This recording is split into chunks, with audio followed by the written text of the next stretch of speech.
Welcome back, everyone, to another deep dive here at Chat Like a Native. If you're joining us, you're probably part of our community that really wants to move beyond just knowing English words. You want that natural flow, right? Yeah. To sound expressive, fluent, and importantly, to stop that little translator in your head from, slowing you down.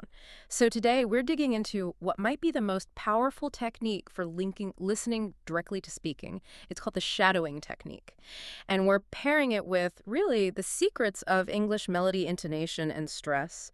Because knowing the words, that's only half the battle. You need the music, too. Exactly. The music, the song Yeah. of English, that's crucial. And shadowing isn't just repeating stuff mindlessly. It's more like high-intensity training.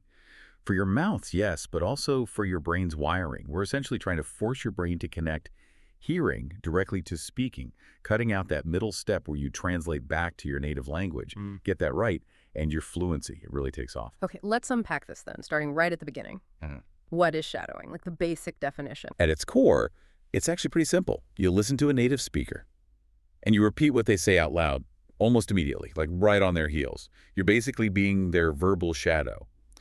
Copying everything, the words, sure, but also the rhythm, the speed, how sounds link together, and crucially, the melody, the pitch changes. So the immediately part is really important. This isn't like listen, pause, think, then repeat way Yeah, later. absolutely not. That immediacy is kind of the secret sauce here. We usually talk about two main types based on timing. There's simultaneous shadowing that's speaking literally right along with the audio. It feels intense, yeah, like trying to perfectly sing along with a fast song you barely know. Okay, I can picture that.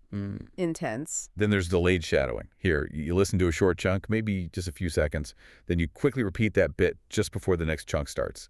Gives you a tiny buffer. We're at a little breathing room. Yeah, and that slight delay can be really helpful, especially when you're starting. It gives your brain just a fraction of a second longer to process the sound shape before you try to make it yourself. But either way, simultaneous or delayed, it's that tight connection between listening and speaking that makes it work so well. It's like learning to touch type. You stop looking down at the keys, right? Shadowing stops you looking back at your native language for translation. It builds direct motor memory. That's a great analogy. Training the how, not just the what. But we should probably mention there's a bit of a prerequisite, isn't there? Oh, definitely. This kind of intense practice works best when you actually understand most of what you're hearing. If the audio is just too complex, vocabulary-wise or speed-wise, your brain gets overloaded. Just sounds like noise. And you can't really shadow effectively. You need comprehension first. Right, makes sense. Okay, so comprehension is the base. Now let's get into that music part you mentioned. This is where it gets really interesting, I think. The difference between just clear speech and truly natural, expressive speech, intonation, and stress. Exactly. The melody of English. And it's complex because it does so much work. Intonation, that's the pitch, how your voice goes up and down. Think musical notes. You can say the exact same words, but change the notes, the intonation pattern, and the meaning or feeling can change completely. Okay, like how? Give us some example. Well, the classic ones. Rising intonation where your voice lifts up at the end usually marks a yes-no question, like, are you coming? Your voice goes up on coming. Okay, yeah, simple enough. Then falling intonation. The voice goes down. This signals certainty, finality, often at the end of a statement. I'm leaving now. Down on now. Yeah. Sounds finished, decided. Right. Statement over. And what about that tricky one, the fall rise? It always feels like it carries more emotion. It often does. That fall rise where the pitch dips down and then Yeah. comes back up a little. It can signal things like uncertainty, doubt, maybe politeness or reservation. So if someone asks, are you ready? And you say, well, I'm okay with that little lift at the end. That little lift is doing a lot of work. It's saying, I'm mostly okay, but maybe not fully, or I have some reservations. It's subtle but powerful. Wow, yeah. So much meaning packed just into the pitch contour. But then you add stress on top of that. You mentioned English is stress timed. What does that mean exactly? Right. Unlike some languages where each syllable gets roughly equal times syllable times languages, English rhythm is driven by stressed words. We tend to make the important words, usually nouns, main verbs, adjectives, adverbs, longer, louder, maybe slightly higher in pitch. And little grammar words in between articles, prepositions, auxiliary verbs, they get squished, reduced, spoken really quickly. Ove becomes oove and becomes un. So the meaning rides on those stressed words. Precisely. And where you put that stress in a sentence, that can totally change the focus, the whole point you're making. Okay, let's use that example you mentioned earlier. I didn't say he stole it. How does stress change that? Right, so standard sentence. Now let's play with the stress. If you stress I didn't say he stole it, what does that imply? Um, Maybe I wrote it down, or I hinted at it, but I didn't actually speak the words. Exactly. You're denying the act of saying it. Now, shift the stress. I didn't say he stole it. Ah, okay. Now it sounds like maybe someone else stole it. I'm denying his involvement specifically. Perfect, you got it. Yeah. And one more. I didn't say he stole it. Hmm. Stress on stole. So maybe he borrowed it. Or found it. He took it. Mm. But stole isn't the right word for the action. You nailed it. See how just changing which word gets the emphasis completely alters the implied meaning? It's huge. It really is. But here's the challenge, right? When I'm actually speaking, especially if I'm thinking hard about grammar or finding the right words, how do I consciously decide where to put the stress? Isn't trying to think about stress just going to make me sound even more hesitant and slow? That is the million-dollar question. And that's precisely why shadowing is the answer. You don't try to consciously place stress perfectly in spontaneous speech, not at first. It's too much cognitive load. Instead, you use shadowing to train your ear to hear the natural rhythm and stress patterns of native speakers. And you train your muscle memory to reproduce those patterns automatically, without thinking. Shadowing basically installs the rhythm software so it runs in the background when you speak naturally. The stress just happens more correctly over time. Ah, okay. So the practice embeds the pattern, so you don't have to actively construct it every single time you speak. Exactly. It connects everything back. Okay, so we get the theory, why it works, what we're aiming for with melody and stress. Now let's get practical. For you, the learner listening right now, how do you actually do this? What's the step-by-step routine? Okay, routine is vital. First step. Choose your audio wisely. Keep it short, like 10 to 30 seconds is plenty to start. Make sure it's clear audio quality. And critically, find something at a moderate pace.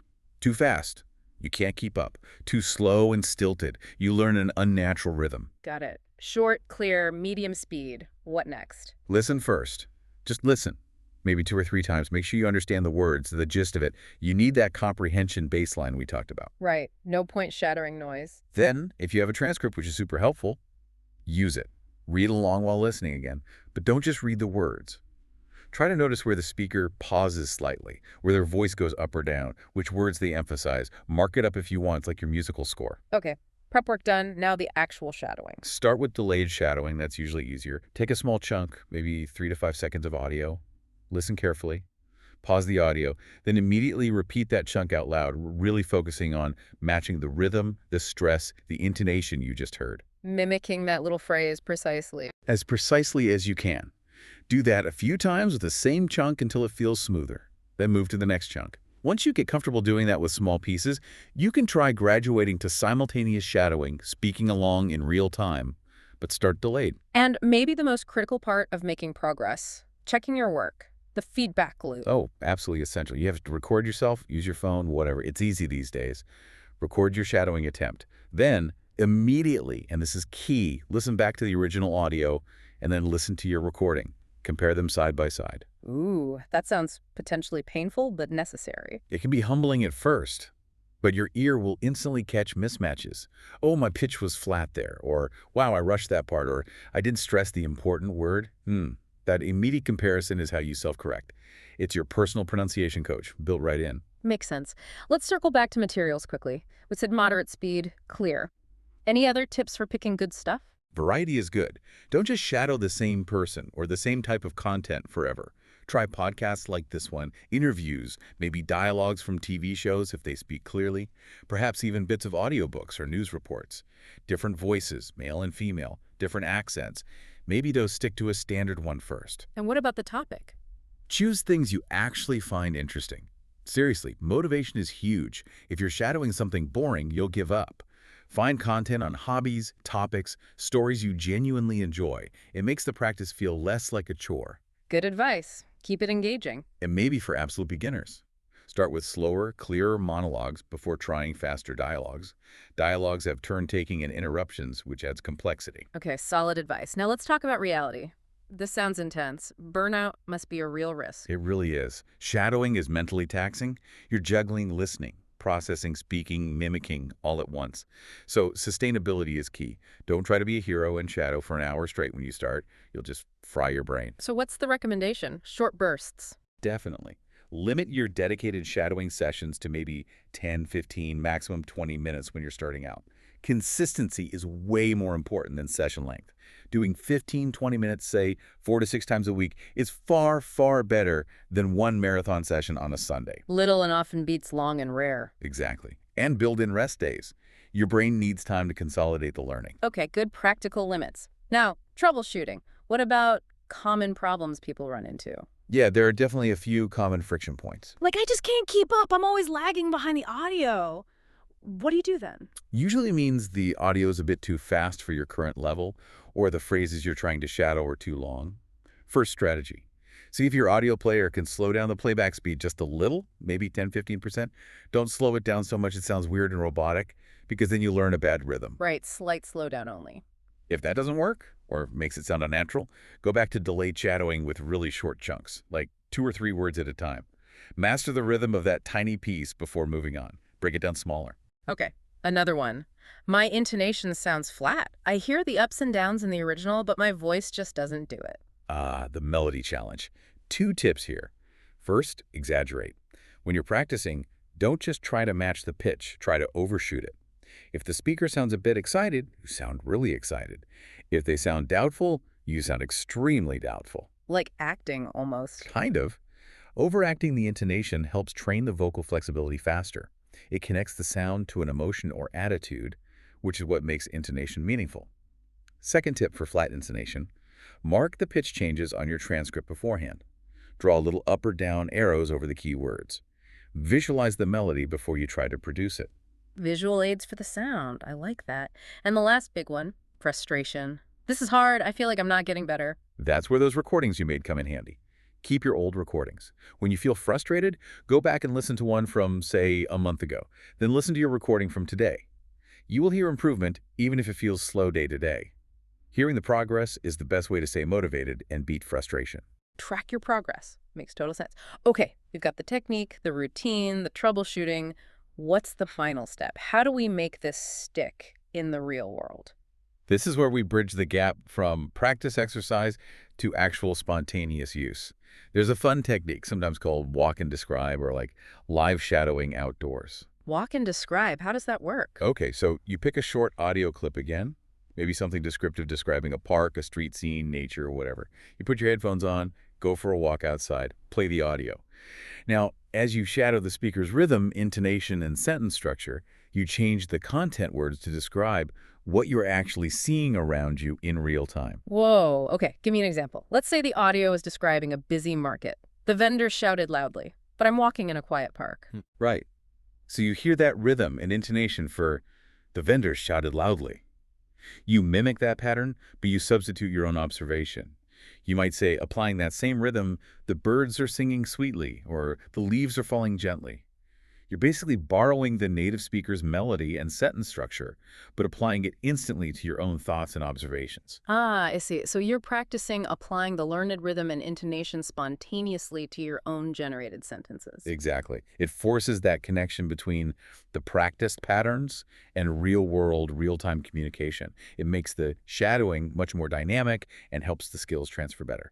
It's engaging too. That sounds like a really cool practical application. Okay, so wrapping this all up, what's the big takeaway here? It feels like shadowing is this critical bridge, isn't it? It takes all that listening you do, all that input, and physically connects it to your ability to produce natural expressive output. It helps you bypass that mental translation step and really start to just speak. And focusing on the melody, the stress, that's what makes it sound authentic, not robotic. Precisely. It's the bridge to sounding not just correct, but natural. Remember that point about emotion we found? The advice was always shadow with emotion. Don't just be a parrot repeating sounds mechanically. Try to feel and convey the speaker's attitude, their energy. So here's something for you to think about as you practice this week.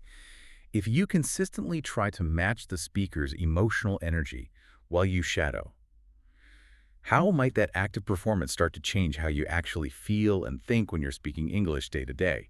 Does performing confidence, for instance, start to build real confidence? That's something beyond just pronunciation, something to mull over. That's a fascinating thought, performing the emotion to internalize it. All right, fantastic stuff. Remember, consistency is everything. Try that 10-20 minute routine this week. Focus on the rhythm, the pitch, maybe even try that walk and describe.